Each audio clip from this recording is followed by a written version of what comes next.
Kan pas begini.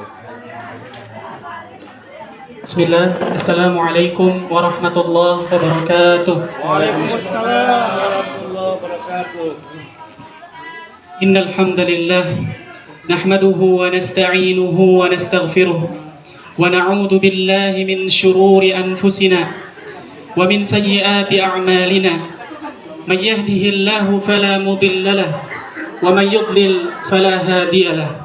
أشهد أن لا إله إلا الله وحده لا شريك له إله الأولين والآخرين وأشهد أن محمدا عبده ورسوله وصفيه وخليله وخيرته من خلقه بلغ الرسالة وأدى الأمانة ونصح الأمة وكشف الله تعالى به الأمة وترك أمته على المحجة البيضاء ليلها كنهارها لا يزيغ عنها إلا هالك صلوات ربي وسلامه عليه وعلى آله وأصحابه ومن اتبعهم بإحسان إلى يوم الدين وسلم تسليما كثيرا أما بعد. Pertama-tama, marilah kita sama-sama panjatkan puja dan puji syukur kita kepada Allah Subhanahu wa taala, yang dimana Allah Tabaraka wa taala telah banyak sekali melimpahkan kepada kita rahmat dan nikmat-nikmatnya. Nikmat yang Allah berikan kepada kita tak terhingga banyak, sehingga kita tidak dapat menghitung jumlah yang Allah berikan kepada kita. Sebagaimana Allah berfirman dalam Al-Quran surah An-Nahl, wa in ta'uddu ni'matallahi la tuhsuha. Kata Allah, seandainya kalian ingin menghitung-hitung nikmat yang telah aku berikan kepada kalian wahai manusia, la tuhsuha, niscaya kalian tidak akan dapat menghitungnya, kata Allah. Kita juga bersyukur kepada Allah Subhanahu wa taala yang masih memberikan kita dua nikmat, yang dimana dua nikmat ini, Bapak Ibu sekalian, banyak sekali dilalaikan oleh manusia. Apakah dua nikmat tersebut? Rasulullah sallallahu alaihi wasallam bersabda, "Ni'matani maghbunun fihima katsirun minan nas, as-sihhatu wal faragh." Kata Rasulullah, ni'matani, ada dua nikmat, maghbunun fihima katsirun minan nas, yang dua nikmat ini banyak sekali dilalaikan dan disepelekan oleh manusia. Apakah dua nikmat tersebut? As-sihhatu, yang pertama adalah kesehatan, wal faragh, yang kedua adalah waktu luang. Kita juga memberikan salawat kepada Nabi kita Muhammad sallallahu alaihi wasallam, yang dengannya Allah Subhanahu wa taala mengangkat kezaliman, mengangkat kegelapan, kesyirikan, kekafiran, mengganti dengan cahaya Islam. Kemudian insyaallah pada kesempatan kali ini akan ada sepatah dua patah kata yang ingin saya sampaikan sebagai nasihat, karena saya mencintai semua karena Allah, nasihat untuk diri anak pribadi dan juga para hadirin ibu dan bapak sekalian. Kemudian sebelum kita membahas materi, Rasulullah Shallallahu Alaihi Wasallam memberikan kabar gembira kepada kita bagi orang-orang yang menuntut ilmu atau belajar. Apakah kabar gembira tersebut?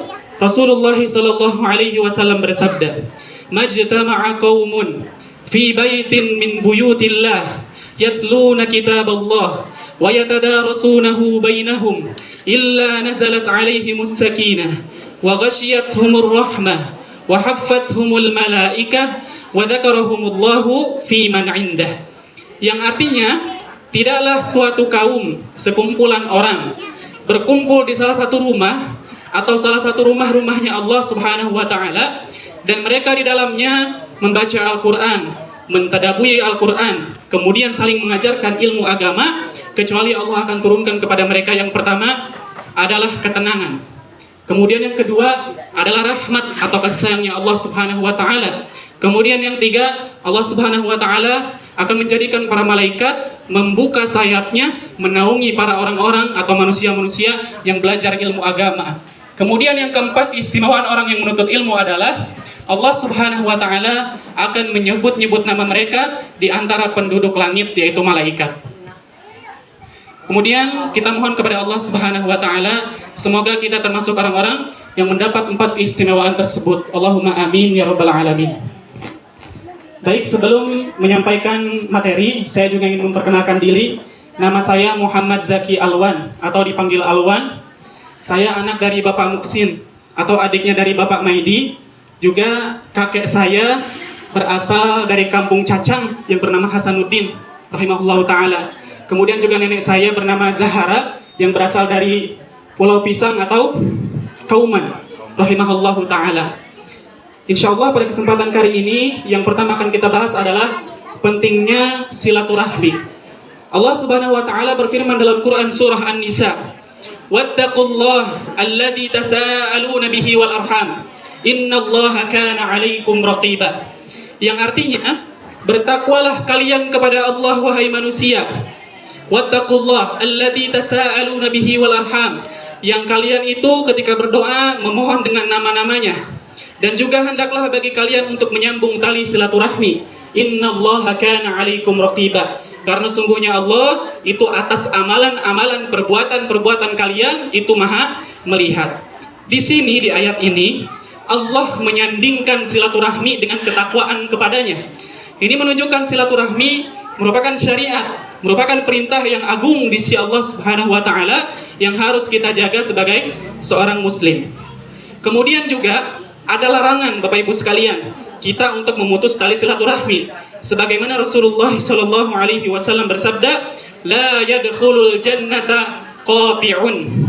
Kata Rasulullah, tidak akan pernah masuk ke dalam surga orang-orang yang mereka memutus tali silaturahmi. Mereka memutus hubungan dengan saudara, dengan keluarga, dengan kaum muslimin. Maka mereka, kata Rasulullah, itu tidak akan pernah masuk ke dalam surga. Kemudian setelah Allah memerintahkan kepada kita untuk bersilaturahmi, juga melarang kita untuk memutus tali silaturahmi, Allah Subhanahu wa taala mengabarkan kepada kita apa sih ganjarannya, apa sih balasannya kalau kita menjaga tali silaturahmi. Rasulullah sallallahu alaihi wasallam bersabda, "Man ahabba ayyubsata lahu rizqahu wa yumsa lahu fi atharihi falyasil rahimah," kata Rasulullah. Maka barang siapa yang ingin Allah lapangkan kepadanya rizkinya, kemudian juga ingin dipanjangkan umurnya, kata Rasulullah, falyasil rahimah, maka hendaknya bagi dia untuk menyambung tali silaturahmi. Di sini kita bisa mengambil faidah seorang yang dia itu menjaga tali silaturahmi dengan saudaranya, dengan temannya, dengan tetangganya, dengan kaum muslimin, maka akan ada dua balasan. Yang pertama adalah dilapangkan rezekinya, Allah bukakan. Kemudian yang kedua akan dipanjangkan umurnya.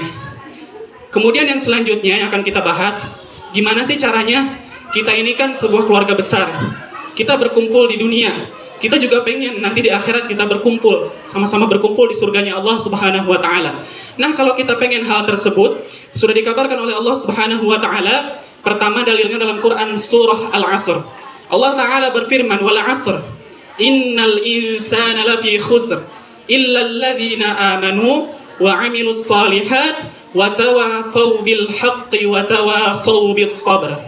Yang artinya wal 'asr, demi masa, demi waktu.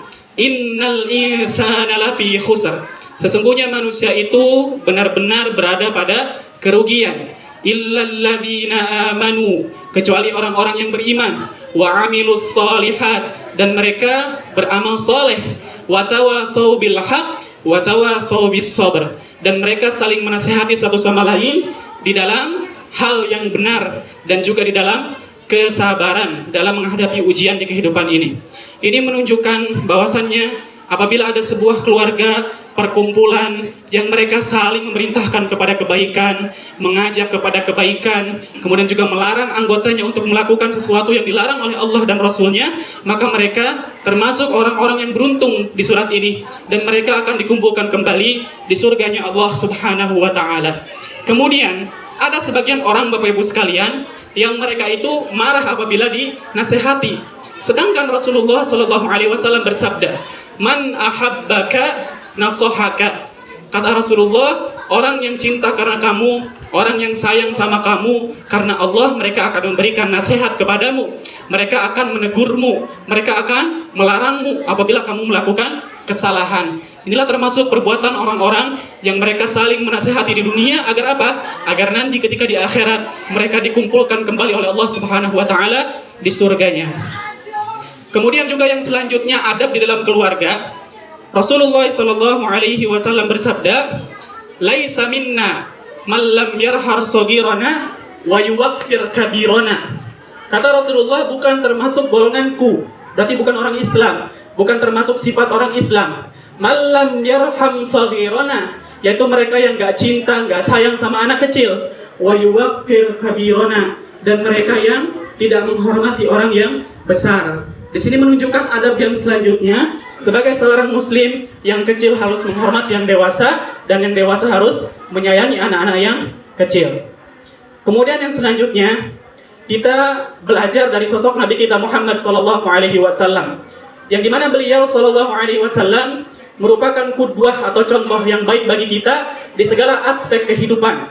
Rasulullah itu menjadi contoh bagi kita ketika di rumah, menjadi seorang suami, ketika Rasulullah menjadi seorang ayah. Kemudian Rasulullah SAW juga menjadi contoh bagi kita ketika beliau bergaul dengan masyarakat. Kemudian Rasulullah SAW juga menjadi contoh bagi kita ketika beliau bertetangga. Kemudian Nabi kita Muhammad SAW juga menjadi contoh bagi kita di keberanian beliau ketika berperang. Diceritakan Nabi Muhammad SAW dalam sebuah hadis, beliau sedang khutbah di atas mimbar. Kemudian ketika beliau berlangsung berkhutbah, datang cucunya Hasan dan Husain. Hasan dan Husain ini waktu itu masih balita, masih bayi. Berlarilah ke dalam masjid ingin nyamperin Rasulullah SAW.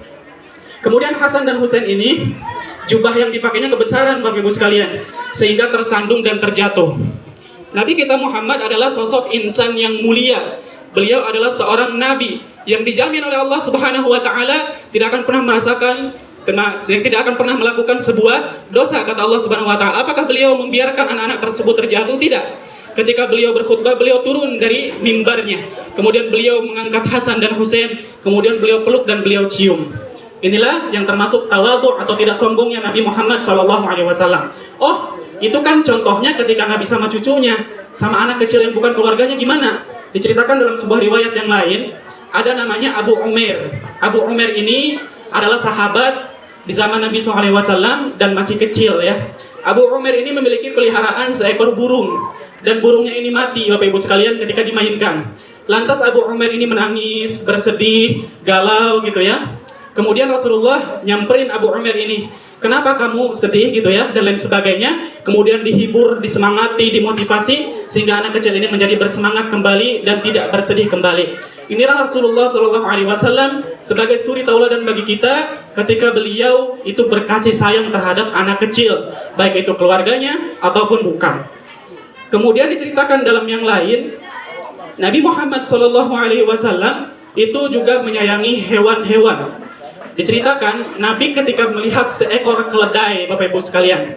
Zaman dahulu tidak ada mobil untuk membawa barang, tidak ada motor, tidak ada bus dan lain sebagainya, akan tapi menggunakan kuda, menggunakan onta, menggunakan keledai. Nabi melihat seekor keledai yang sedang membawa bebannya itu melebihi kapasitasnya sehingga terguling. Nabi ketika melihat hal tersebut ditegur sahabat tersebut tidak boleh menyiksa hewan tunggangan. Kemudian yang selanjutnya diceritakan, Nabi SAW mendapati ibu dari seekor burung. Jadi ada burung di sarangnya Bapak Ibu sekalian. Nah, ibu burung ini lagi gelisah bolak-balik mencari anak-anaknya. Ternyata anak-anaknya ini dicuri atau diambil oleh para sahabat. Kemudian sahabat yang mengambil anak-anak burung ini ditegur oleh Rasulullah SAW. Simpan kembali anak-anak burung tersebut karena engkau telah menzalimi ibu dari burung-burung tersebut. Di sini yang kedua, Rasulullah itu sangat menyayangi atau mencintai juga para hewan. Kemudian Rasulullah SAW diceritakan sedang berkumpul bersama para sahabat. Di situ ada satu sahabat yang beliau itu baru datang ya, baru belajar sama Rasulullah SAW. Kemudian datanglah cucu Rasulullah yaitu Husain, berlari kepada Rasulullah, kemudian Rasulullah peluk, Rasulullah cium. Berkatalah pemuda ini yang baru belajar bersama Rasulullah, wahai Rasulullah, aku itu memiliki 10 orang anak, akan tetapi tidak pernah satupun aku peluk atau aku cium. Kemudian apa yang dikatakan Rasulullah ketika melihat seorang pemuda yang dia itu tidak pernah memeluk dan mencium anak-anaknya? Kata Rasulullah, irhamu man fil ardi yarhamukum man fis sama. Kata Rasulullah, sayangilah apa yang ada di bumi, maka akan menyayangi apa yang ada di langit. Apalagi keluarga kita, tentu kita justru lebih berhak dan lebih harus, lebih wajib untuk menyayanginya. Kemudian yang selanjutnya, adab dalam berkeluarga adalah kita harus menjaga lisan kita.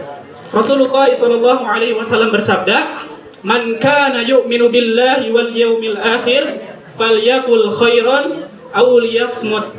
Yang artinya barang siapa yang beriman kepada Allah dan hari akhir, maka hendaklah bagi dia berkata yang baik atau diam. Di dalam Islam diajarkan kepada kita untuk memelihara lisan kita. Jangan sampai kita termasuk orang-orang yang masuk ke dalam neraka gara-gara lisannya. Karena diceritakan dalam hadis lain, "Thaqilat ka ummuka wa hal yakubun nasu finnari aw manahirihim illa alsinatihim," kata Rasulullah. Celakalah kalian, sesungguhnya banyak di antara umatku, di antara manusia yang mereka masuk ke dalam neraka sebabnya adalah lisannya. Dia tidak menjaga apa yang dia bicarakan. Kemudian juga Allah Subhanahu wa taala berfirman dalam Quran surah Al-Hujurat, "Ya ayyuhalladzina amanu la yaskhar qaumun min qaum asa an yakunu khairan minhum wala nisa'un min nisa'in asa an yakunna khairan minhun wala talmizu anfusakum wala tanabazu bil alqab bi'sal ismul fusuq ba'dal iman wa man lam yatub fa ulaika humuz zalimun." Kata Allah, wahai orang-orang yang beriman, la yaskhar qaumun min qaum. Janganlah satu golongan kaum itu menghina golongan yang lainnya. Asa ayyakunu khairan minhum. Karena bisa jadi yang menghina itu dia lebih buruk daripada yang dihina. Wala nisa'um min nisa'in asa ayyakunna khairan minhun. Dan janganlah seorang wanita itu menghina wanita lainnya. Karena bisa jadi yang dihina itu kata Allah lebih baik derajatnya di sisi Allah daripada yang menghina. Wala talmizu anfusakum, dan gak boleh kita sombong, congkak. Wala tanabazu bil alqab, kata Allah. Dan janganlah kalian saling memberikan gelar yang buruk, misalnya memanggil dengan nama bapaknya, menghina dan lain sebagainya. Bi'sal ismul fusuq ba'dal iman. Yang demikian itu termasuk perbuatan kefasikan, yang dimana fasik itu adalah lawan dari keimanan. Kemudian yang selanjutnya, kita sebagai seorang keluarga, Bapak Ibu sekalian, yang sekarang ini kita lihat kita sering mengadakan pertemuan, berkumpul di dunia. Maka dari itu kita, mumpung masih di dunia, kita harus saling menasihati, harus saling menorong, harus saling mengajak. Kenapa? Karena nanti di akhirat, Bapak Ibu sekalian, udah nggak ada tuh saling tolong menolong, masing-masing. Diceritakan oleh Allah Subhanahu wa taala dalam Quran surah Abasa, "Yauma yafirrul mar'u min akhihi wa ummihi wa abihi wa sahibatihi wa banihi likulli imri'in minhum yawma idzin sya'nun yughni." Yang artinya pada hari itu seorang akan berlari dari ibunya. Kemudian dia juga akan berlari dari anak dan istrinya. Kemudian dia juga akan berlari dari sahabat dan temannya. Bahkan dia saking takutnya dimasukkan ke dalam neraka dan ingin dipindahkan ke dalam surga, sampai-sampai apa? Ambil tuh semua manusia, istri saya, anak saya, teman saya, sahabat saya, tetangga saya, yang penting saya dimasukkan ke dalam surga. Seperti itulah muamalah di akhirat nanti. Tidak ada kata tolong menolong, tidak ada kata mengajak. Maka dari itu, mumpung masih di dunia, kita harus saling mengajak kepada kebaikan.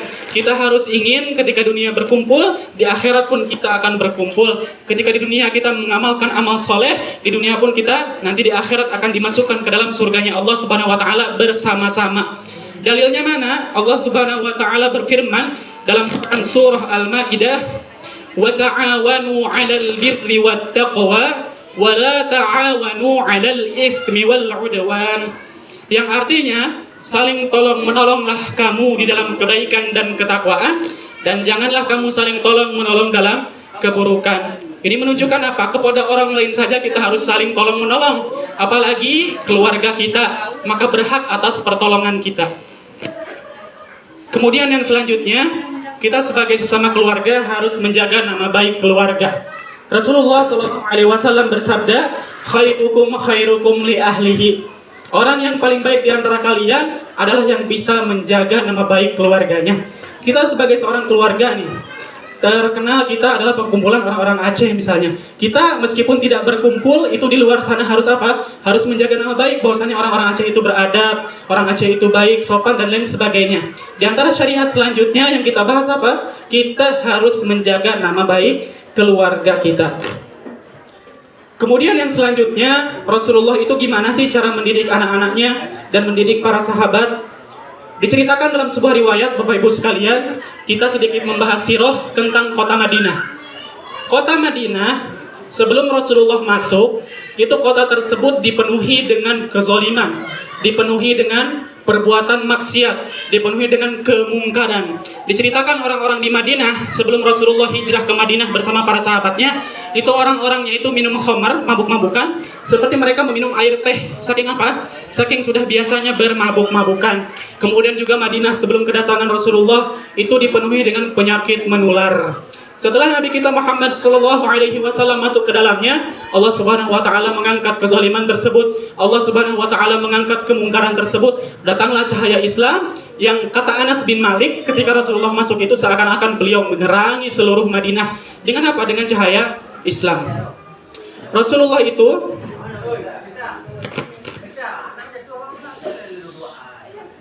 bisa mengubah satu kota Madinah yang tadinya penuh dengan kezaliman, kegelapan. Ini sebuah kota, Bapak Ibu sekalian, bisa Rasulullah ubah dengan keberkahan agama Islam. Bagaimana dengan hati kita kalau masuk ke dalamnya ajaran Nabi Shallallahu Alaihi Wasallam? Bagaimana dengan hati kita apabila di dalamnya masuk dengan sunnah-sunnah Nabi Shallallahu Alaihi Wasallam? Kota Madinah sebuah kota yang besar. Ketika masuk Nabi, Allah benarkan, Allah angkat kemungkaran di dalamnya. Begitupun dengan kehidupan kita sehari-hari di keluarga. Ketika kita mengikuti sunnah Nabi Shallallahu Alaihi Wasallam, maka Allah membuat keluarga tersebut berkah, selalu damai. Kemudian dalam bermuamalah bersama masyarakat, ketika digunakan sunnah Rasul, maka juga akan baik hubungannya sampai ke surganya Allah Subhanahu Wa Taala. Juga dalam mendidik anak, kalau mengikuti sunnah Nabi Shallallahu Alaihi Wasallam, maka didikan tersebut akan sukses dan akan menjadi anak yang soleh yang bisa mendoakan kita setelah kematian kita. Kemudian yang selanjutnya, anak itu merupakan aset bagi kita, Bapak Ibu sekalian. Rasulullah Shallallahu Alaihi Wasallam bersabda, "Idza matal insan in qata'a anhu 'amaluhu illa min thalath, shadaqatin jariyah, aw 'ilmin yuntafa'u bihi, aw waladin salihin yad'u lahu." Idza matal insan, kalau seseorang itu meninggal, in qata'a anhu 'amaluhu, maka seluruh amalnya itu terputus, nggak bisa lagi beramal. Illa min thalath, kecuali 3 perkara yang masih bisa mengalir terus, ditransferkan pahalanya kepada dia setelah dia mati. Yang pertama adalah shadaqatun jariyah, sedekah jariyah. Yang kedua adalah ilmun yuntafa'u bihi, ilmu yang bermanfaat. Aw waladin salihin yad'u lahu, atau dia memiliki seorang anak yang soleh atau solehah yang selalu mendoakan dia setelah kematiannya. Maka ini adalah 3 perkara yang terus akan dikirimkan pahalanya kepada seseorang walaupun dia sudah meninggal. Kemudian Nabi kita Muhammad Sallallahu Alaihi Wasallam, beliau juga sosok yang tidak pernah memukul istrinya atau budaknya. Berkata Anas bin Malik radhiyallahu taala anhu, "Ma darabana Rasulullah Sallallahu Alaihi Wasallam qattun." Rasulullah itu nggak pernah sama sekali memukul kami, kata Anas bin Malik sebagai budak Rasul, dan juga istri-istrinya Nabi Sallallahu Alaihi Wasallam. Kemudian selanjutnya yang harus kita perhatikan, kita harus membersihkan hati kita dari sifat dengki, sifat iri, sifat hasad, dan lain sebagainya. Kenapa? Karena diceritakan dalam sebuah riwayat, Bapak Ibu sekalian, ketika Rasulullah berkumpul bersama para sahabat di satu majelis di pinggir jalan, di situ ada Rasulullah ya, ada sahabat-sahabat yang lain juga. Lewatlah tiba-tiba di perkumpulan tersebut seorang pemuda, yang pemuda ini bukan termasuk penuntut ilmu di kalangan para sahabat. Pemuda biasa aja gitu ya di kalangan para sahabat. Kemudian ketika lewat, apa kata Rasulullah? Ini loh, ini contoh orang yang bakal masuk ke dalam surga. Para sahabat kaget dong, Abu Bakar, Umar, kemudian anaknya juga Ibnu Umar, kaget semuanya. Ini siapa nih? Sama Rasul itu dijamin masuk ke dalam surga. Kemudian anaknya Umar bin Khattab, namanya Ibnu Umar, penasaranlah beliau, diikutilah ke rumahnya. Ibnu Umar saking keponya, apa sih yang buat dia dijamin masuk surga sama Rasulullah? Sampai 3 hari menginap di rumah pemuda tersebut. Kata Ibnu Umar, aku nggak ngelihat kamu sholat malam sepanjang malam, aku juga nggak lihat ke kamu setiap hari berpuasa, tapi kenapa ya kamu dijamin sama Rasulullah masuk ke dalam surga? Apa kata pemuda tersebut? Aku sebelum tidur selalu membersihkan hatiku, selalu memaafkan kesalahan-kesalahan orang lain. Jadi kenapa pemuda ini dijamin masuk surga? Karena sebelum tidur selalu membersihkan hatinya, memaafkan kesalahan temannya, memaafkan kesalahan tetangganya, memaafkan kesalahan sahabatnya, dan lain sebagainya. Makanya itu balasannya adalah surga. Kemudian poin yang terakhir yang akan kita bahas, setiap dari kita sebagai seorang muslim itu harus memiliki keinginan dalam diri kita ikut andil dalam menolong agamanya Allah Subhanahu wa taala. Maksudnya apa? Misalnya seorang murid, cara dia untuk menjadi seseorang yang dapat menolong agamanya Allah untuk belajar sungguh-sungguh. Dengan dia belajar sungguh-sungguh, beradab terhadap gurunya, menghormati orang tuanya, maka nanti ketika dia sudah dewasa, dia akan menjadi sosok yang berhasil. Misalnya dia menjadi seorang dokter, yang dimana dokter ini dia selain mengobati manusia biasa, dia juga misalnya pergi ke Palestina untuk merawat luka-luka. Ini merupakan seorang murid yang berhasil dalam menolong agama Allah. Seorang guru, cara dia untuk menolong agama Allah adalah dengan cara mengajarkan murid-muridnya untuk mencintai Palestina misalnya. Kemudian yang selanjutnya, seorang mujahid, dia itu ahli perang, kewajibannya dalam menolong agama Allah adalah pergi berangkat untuk membela Palestina misalnya. Kemudian sebagai orang tua, cara dia untuk menolong agama Allah adalah dengan mendidik anak-anaknya menjadi anak yang soleh dan solehah. Diceritakan Bapak Ibu sekalian, saya sebelum kesini kemarin safari dakwah ya, berdakwah bersama salah satu syekh dari Gaza, dari Palestina, yang dimana beliau pernah itu safari dakwah di Padang. Ketika di Padang itu, beliau datang ke satu kampung berdakwah, menyampaikan materi, kemudian selesai. Setelah selesai, beliau dibawa ke ruangan untuk makan. Akan tetapi Syekh melihat nih, nggak ada satupun yang ikut makan bersama beliau. Lantas beliau bertanya, kenapa nggak ada yang ikut makan sama saya? Dijawab oleh salah satu DKM masjid, kami di kampung ini berkumpul bersama-sama. Begitupun kami nanti di akhirat ingin masuk surga bersama-sama. Dengan cara apa?